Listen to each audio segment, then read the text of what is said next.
Selamat pagi Bapak, Ibu Guru, dan Suster. Selamat bertemu kembali di proyek PJBL kita.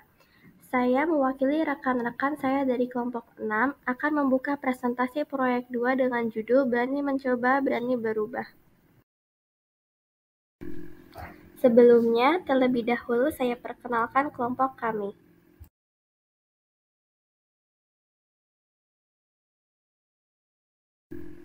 Saya Michelle. Saya Frederick. Saya Firni. Saya Raflin. Presentasi akan kami awali dengan membahas sumber daya alam. Sumber daya alam adalah sesuatu yang berasal dari alam yang dapat digunakan untuk memenuhi kebutuhan hidup manusia. Berdasarkan sifatnya dibagi menjadi yang dapat diperbarui dan tidak dapat diperbarui. Berdasarkan jenisnya, sumber daya alam dapat dibagi menjadi dua. Sumber daya alam biotik yang berasal dari makhluk hidup seperti tumbuhan dan hewan. Sumber daya alam abiotik yang berasal dari benda mati seperti air, bahan tambang, dan tanah. Sumber daya alam berdasarkan lokasinya dibagi menjadi sumber daya alam akuatik yang dijumpai di daerah perairan dan sumber daya terestrial yang dijumpai di daerah daratan. Sumber daya alam tersebut digunakan untuk memperoleh gizi seimbang. Daerah penghasil padi terbesar di Pulau Jawa Tengah, Jawa Timur, Jawa Barat, dan Sulawesi Selatan.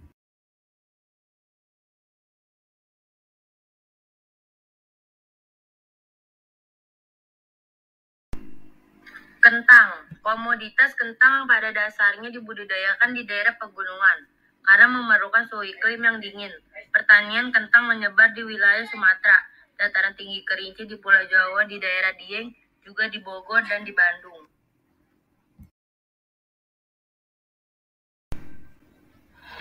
Wortel. Masuk wortel yang menjadi andalan ekspor Indonesia adalah Kabupaten Karo, Sumatera Utara. Karena produktivitasnya yang tinggi dan kualitasnya terbaik di Indonesia. Sapi. Ternak sapi banyak dijumpai di Jawa Timur, Bali, dan Nusa Tenggara. Daerah persebaran sapi yaitu di Lembang, Jawa Barat, Boyolali, Jawa Tengah, Grati, Jawa Timur. Ayam. Ternak ayam terdapat di Bandung, Sulawesi Selatan. Ternak itik terdapat di Alabio, Kalimantan Selatan. Sentra produksi semangka di Indonesia, Jawa Tengah, Tegal, Jawa Timur, Madiun, Sumatera Barat, Air Haji. Penyebaran sumber daya alam meliputi faktor geologis, yaitu Indonesia berada pada pertemuan tinggi lempeng aktif dunia, sehingga memungkinkan terbentuknya mineral tambang di bawah bumi. Faktor iklim. Kepulauan Indonesia berada di wilayah ekuator sehingga beriklim tropis dengan flora fauna yang beragam. Faktor geomorfologi. Geomorfologi alam Indonesia terdiri dari pesisir, dataran rendah, dataran tinggi, hingga gunung, mengakibatkan variasi sumber daya alam di Indonesia. Jadi, dapat disimpulkan keragaman sumber daya alam Indonesia dapat dimanfaatkan sehingga Indonesia menjadi negara maju. Untuk itu, kita dapat melakukan eksploitasi dengan tepat dan bijaksana untuk mencukupi kebutuhan pangan dan menjaga kelestarian aneka jenis flora.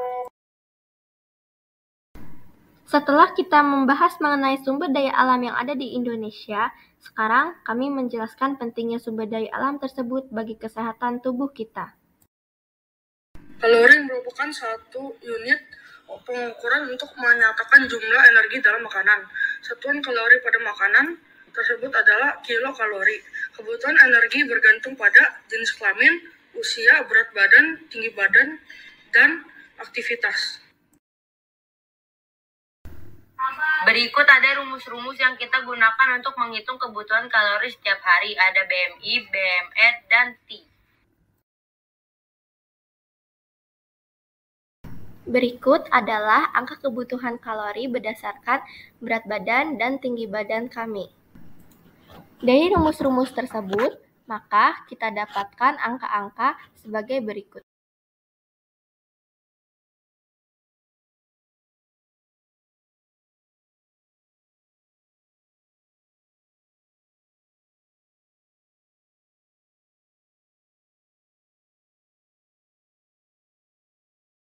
Berdasarkan angka-angka yang sudah kita dapat tersebut, maka dapat kita simpulkan Firni memiliki BMI yang normal dan BMR sebesar 1369,059.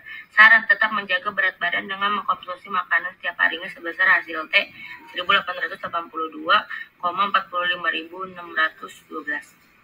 Michelle memiliki BMI kekurangan berat badan tingkat berat dan BMR sebesar 1287,115. Saran, makan bergizi yang banyak mengandung protein dan lemak sesuai dengan kalori yang dibutuhkannya. Dengan mengkonsumsi makanan setiap harinya sebesar hasil TEE 1,769,783125. Frederick memiliki BMI yang normal dan BMR sebesar 1369,059. Saran, tetap menjaga berat badan dengan mengonsumsi makanan setiap harinya sebesar hasil TEE 1882,45.612. Raflin memiliki BMI kekurangan berat badan tingkat ringan dan BMR sebesar 1291,938. Saran, makan bergizi yang banyak mengandung protein dan lemak sesuai kalori yang dibutuhkan dengan mengkonsumsi makanan setiap harinya sebesar hasil 1776,41475.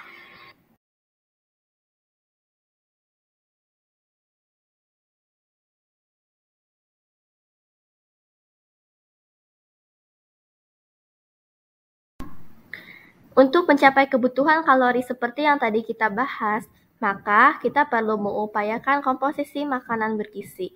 Salah satu caranya dengan memasak. Pada pelajaran bahasa Indonesia kali ini, kami akan menjelaskan cara membuat sup sehat.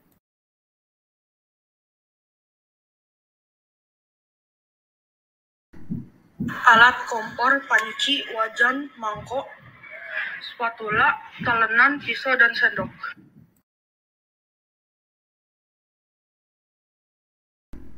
Bahan-bahan: 1 ekor ayam kampung ukuran kecil dipotong menjadi beberapa bagian. 2 wortel dipotong bulat sesuai selera. 1 kentang dipotong kotak sesuai selera. 1/3 kuntum brokoli. 1 buah tomat dipotong menjadi 4 bagian. 1 batang seledri. 1 batang daun bawang. 2 siung bawang putih dihaluskan. 4 siung bawang merah dihaluskan. 600 ml air. Minyak goreng secukupnya. Garam secukupnya. Merica secukupnya, pala bubuk secukupnya.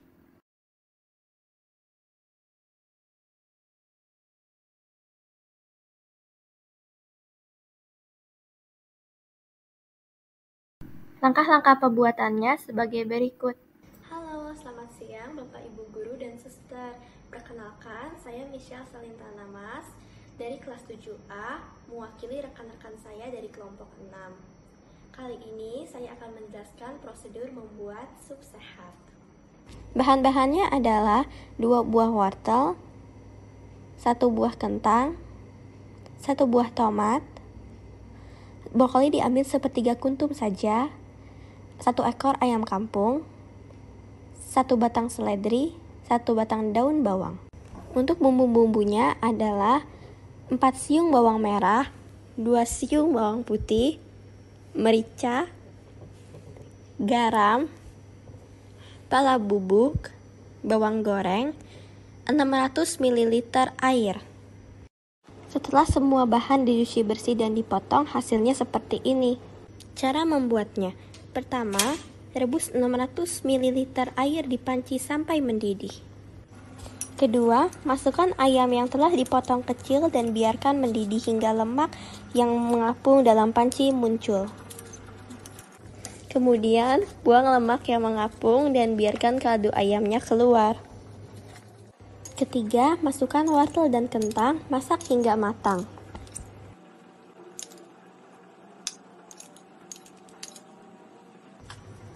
Tumis bawang putih dan bawang merah yang sudah dihaluskan di wajan menggunakan minyak secukupnya hingga harum.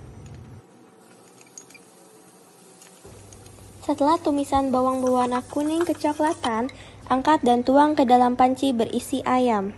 Aduk sebentar hingga rata dan biarkan semua bahannya matang.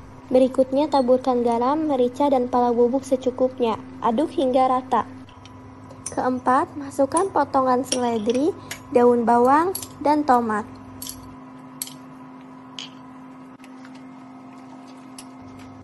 Kelima, didihkan air di panci yang lain lalu rebus brokoli. Keenam, angkat brokoli yang sudah mendidih lalu pindahkan ke panci sup. Setelah diaduk rata, matikan api, sajikan sup di mangkuk. Setelah selesai memasak, sekarang saatnya kita makan.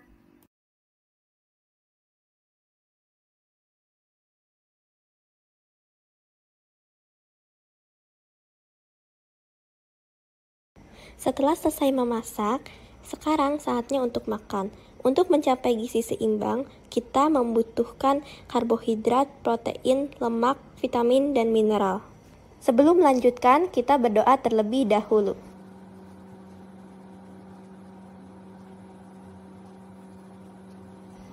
Karbohidrat terdapat pada nasi yang berfungsi sebagai sumber energi. Vitamin terdapat pada wortel yang membantu memelihara kesehatan mata. Kentang mengandung banyak mineral kalium untuk menjaga fungsi otot dan syaraf. Daging ayam merupakan protein tinggi yang berguna untuk memperbaiki sel dan membuat organ tubuh bekerja dengan baik. Brokoli mengandung mineral kalsium, fosfor, dan vitamin K untuk menjaga kepadatan tulang. Karbohidrat, protein, dan mineral sudah mencukupi kebutuhan gizi kita.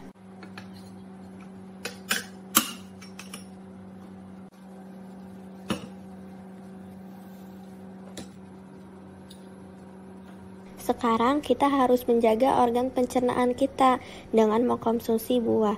Vitamin C pada buah penting dalam menjaga fungsi kekebalan tubuh, antioksidan, dan kesehatan kulit.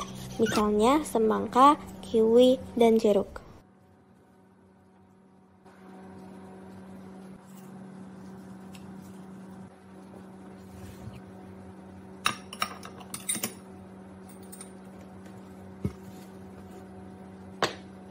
Yang terakhir, sebagai penyempurna makanan bergizi adalah susu. Susu mengandung lemak yang berfungsi untuk menyerap vitamin, sumber energi, dan mengontrol suhu tubuh. Setelah selesai makan, terakhir kita tutup dengan berdoa sebagai ungkapan rasa syukur terhadap Tuhan atas makanan yang kita nikmati.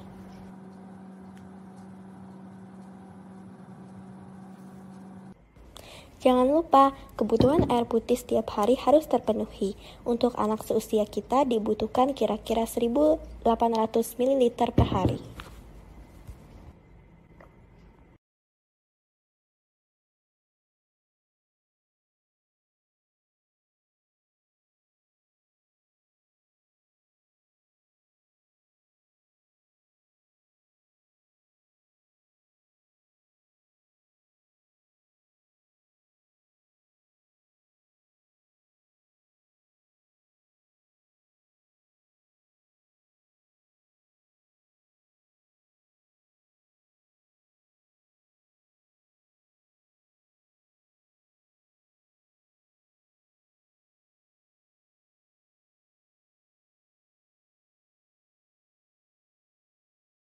Demikian penjelasan menu gizi seimbang yang dilakukan dengan norma agama, hukum, kesopanan, dan kesusilaan. Terima kasih.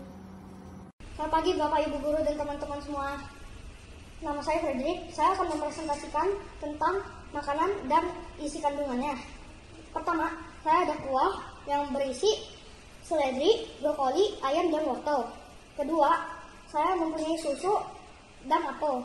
Dan terakhir, ada nasi. Sekarang saya akan menjelaskan isi kandungannya. Kuah ada wortel. Wortel isi kandungannya adalah vitamin A dan B. Walaupun berisi lemak dan protein, wortel tetap kaya dalam vitamin. Dan ada seledri yang berisi vitamin A, K, dan C.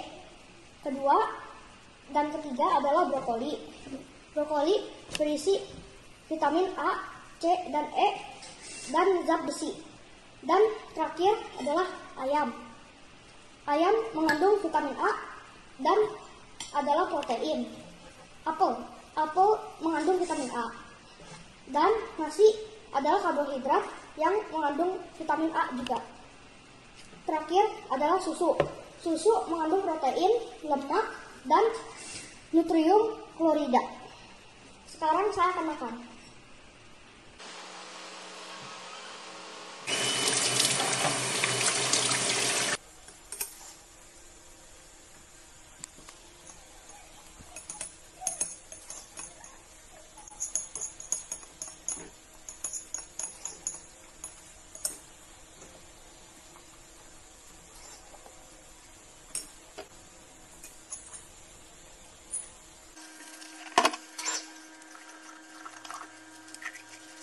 Selamat pagi Bapak Ibu Guru, suster dan teman-teman. Hari ini saya akan membuat video memakan makanan sehat dan minuman sehat.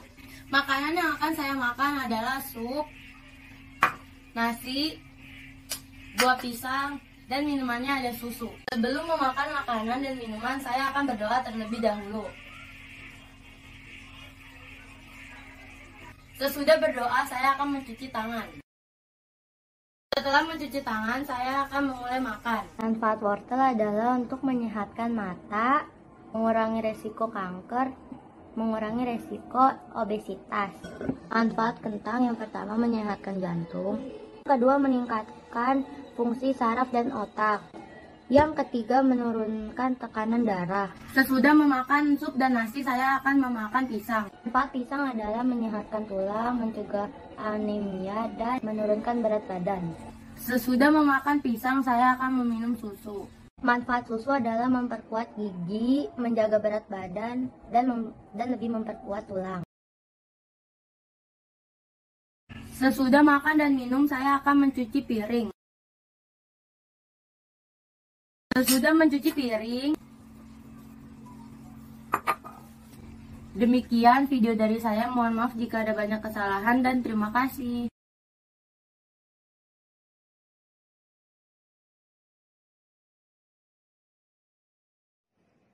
Semangkok nasi mengandung karbohidrat, vitamin B1, B2, B3, B6, protein, zat besi, fosfor sebagai makanan pokok yang dikombinasikan dengan lauk pauk, sayur, dan buah.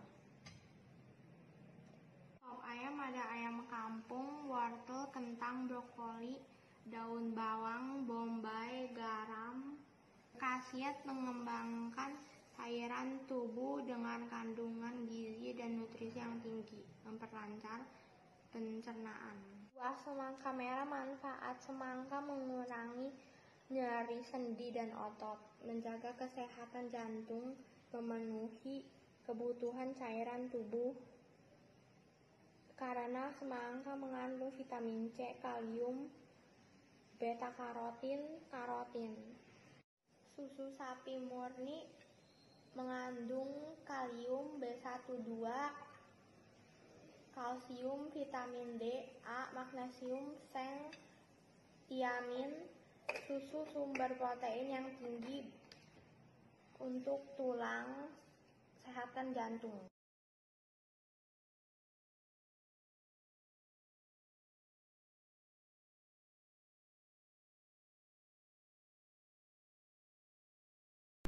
Semua jenis makanan sehat yang tadi kami santap, sekarang saya gambarkan dengan menggunakan media kertas dan cat air.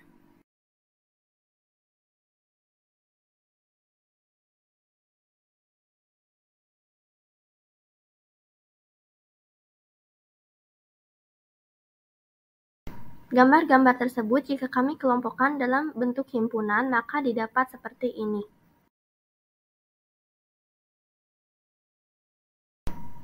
Berikut adalah himpunan karbohidrat. Yang terdapat dalam himpunan karbohidrat adalah kentang. Himpunan vitamin yang terdapat pada himpunan vitamin buah adalah mangga, semangka, kiwi, pisang, dan jeruk. Himpunan protein yang terdapat pada himpunan protein adalah ayam. Himpunan vitamin yang terdapat pada himpunan sayur-sayuran adalah wortel, brokoli, seledri, bawang putih, dan bawang merah. Himpunan alat makan terdiri dari piring, sendok garpu, mangkuk, dan gelas. Dari 42 siswa, 12 siswa gemar makan sayur, 20 siswa gemar makan buah, dan 8 siswa menyukai kedua-duanya. Buatlah diagram Venn dari keterangan di atas. Berapa banyak siswa yang tidak menyukai keduanya?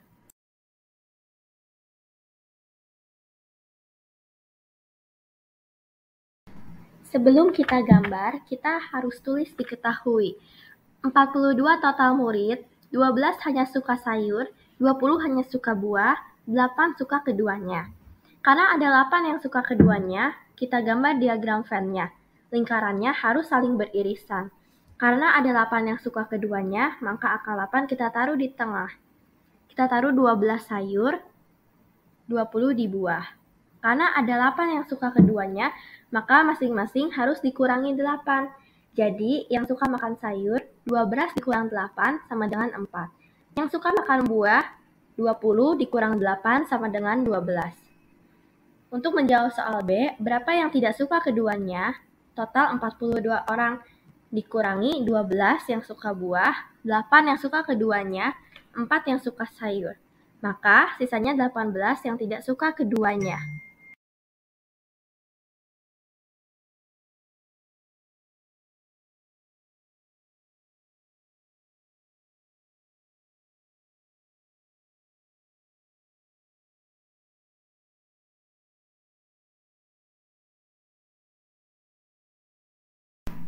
So, what will be happen if you consume more or less daily nutritional food?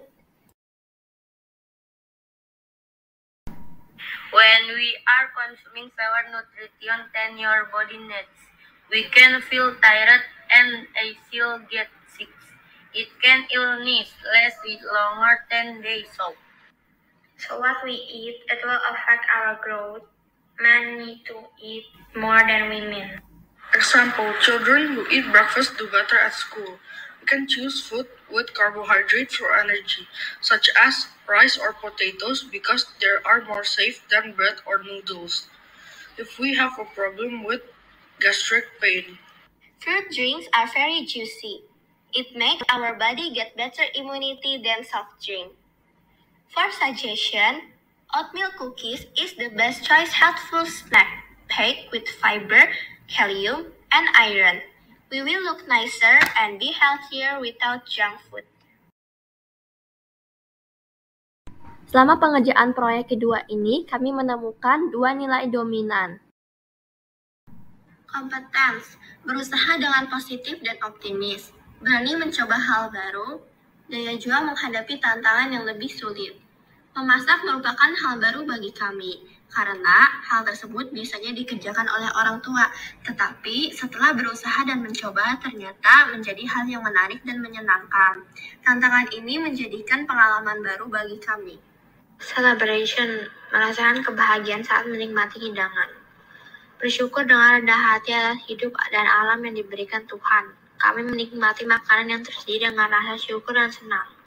Karena kami dalam menikmati sumber daya alam yang Tuhan berikan, sehingga makanan yang kita santap membawa manfaat bagi tubuh kita. Pola berpikir tidak bisa sebenarnya terletak pada cara kita berpikir. Kita memutuskan tidak bisa padahal belum mencoba, belum berusaha. Memulai sesuatu baru pastilah tidak mudah. Kegagalan mungkin terjadi dan takut gagal juga menjadi hambatan. Maka untuk dapat merubah tidak bisa tersebut yang dibutuhkan adalah berani. Keberanian merupakan langkah awal suatu perubahan. Dan khawatir orang tua, guru, dan teman pasti siap membantu. Jadi beranilah dan pasti bisa. Sebagai penutup, kami ingin merefleksikan diri kami atas talenta yang kami miliki.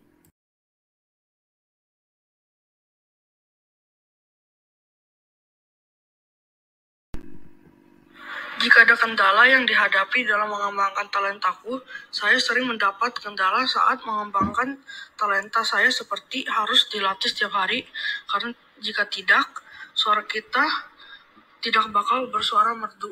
Dan biasanya saya akan malu-malu saat bernyanyi, tetapi saya dapat belajar untuk melatih suara saya terus-menerus agar suaranya bagus, dan biasanya untuk mengatasi malu tersebut, saya akan pelan-pelan belajar untuk bernyanyi di depan publik dan keluarga.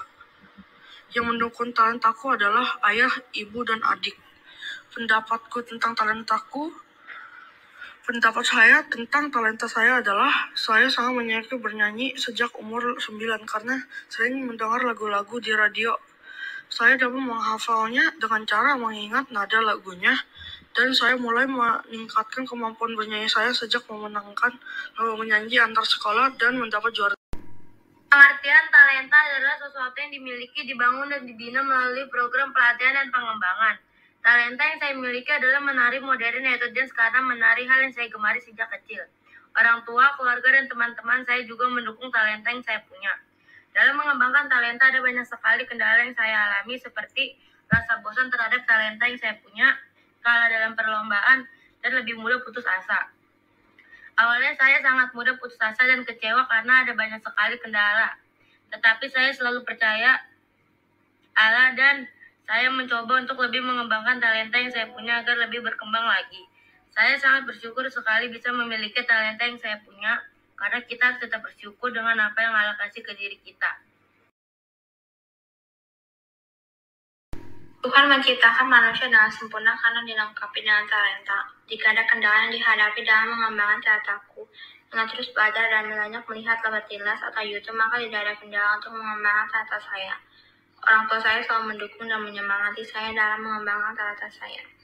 Sekarang saya belum terlalu memperdalam talenta saya karena usia saya masih dini, jadi talenta masih belum terlalu mendalam seperti melukis. Kita semua memiliki karunia, bakat, dan kemampuan khusus yang diberikan kepada kita oleh Bapa Surgawi kita. Ketika kita dilahirkan, kita membawa karunia, bakat, dan kemampuan ini bersama kita. Talenta adalah kemampuan atau potensi yang dimiliki seseorang sejak lahir. Allah menganugerahkan keistimewaan di mana kedua tangan saya dapat bekerja dengan kemampuan yang sama. Tangan kanan untuk menulis dan tangan kiri untuk hobi menggambar dan aktivitas fisik lainnya. Sehingga kedua tangan saya saling mendukung untuk hobi bermain piano dan bermain biola. Saya sangat bersyukur atas apa yang telah diberikan Allah. Saya harus mengembangkan kemampuan yang dipercayakan Allah kepada saya. Perjalanan belajar yang penuh perjuangan terus berlangsung hingga sekarang dengan disiplin dan tekun berlatih. Kedua orang tua selalu mendukung, menyemangati, dan memfasilitasi agar bakat saya dapat berkembang. Keterlibatan mereka, guru, dan teman jadi penyemangat di saat putus asa dan bosan. Sehingga untuk itulah saya harus rendah hati agar talenta yang saya miliki dapat menjadi berkat untuk orang lain.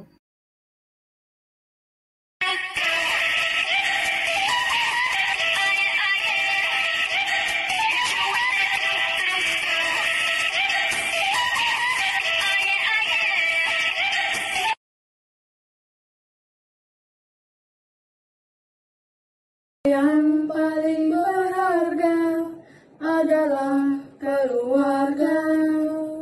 Istana yang paling indah adalah keluarga. Puisi yang paling bermakna adalah keluarga. Mutiara tiada tara adalah keluarga.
Dengan berakhirnya tayangan video talenta dari kelompok kami, maka berakhir juga presentasi untuk proyek kedua kali ini. Terima kasih atas bimbingan Bapak, Ibu Guru, dan Suster sehingga proyek kami dapat berjalan dengan baik.